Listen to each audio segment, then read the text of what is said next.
غیر قانونی مقیم غیر ملکیوں کو واپس بھیجنے کا فیصلہ کر لیا گیا۔ وزارت داخلہ غیر قانونی مقیم اور افغان سٹیزنز کارڈ ہولڈرز کو پاکستان چھوڑنے کی ڈیڈ لائن۔ غیر قانونی مقیم افغان سٹیزن کارڈ ہولڈرز کو 31 مارچ تک پاکستان چھوڑنے کا حکم ہے۔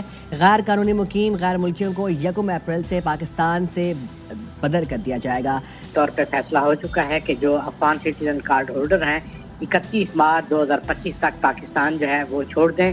حکومت نے تمام غیر قانونی غیر ملکیوں کو واپس بھیجنے کا فیصلہ کیا۔ اس سلسلے میں جو افغان کارڈ ہولڈر رکھنے والے شہری ہیں ان کو بھی واپس بھیجا جائے گا۔ اس حوالے سے 31 مارچ 2025 کو رضاکارانہ طور پر جو ہے ملک چھوڑنے کی ہدایت کی گئی ہے اور 1 اپریل 2025 سے پھر ملک بدری کا جو سلسلہ ہے وہ شروع کیا جائے گا۔ وزارت داخلہ کہنا ہے کہ اس حوالے سے ہم پہلے ہی بہت زیادہ وقت دے چکے ہیں اور یہ بھی کہا گیا ہے کہ وطن واپسی کے عمل کے دوران کسی کے ساتھ بدسلوکی جو ہے نہیں کی جائے گی۔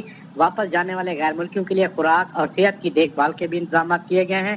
پاکستان ایک مہربان میزبان رہا ہے اور ایک ذمہ دار ریاست کے طور پر اپنے وعدوں اور ذمہ داروں کو پورا کرتا رہتا ہے۔ پاکستان میں رہنے والے تمام افراد کو قانونی تقاضے بھی پورا کرنا ہوں گے۔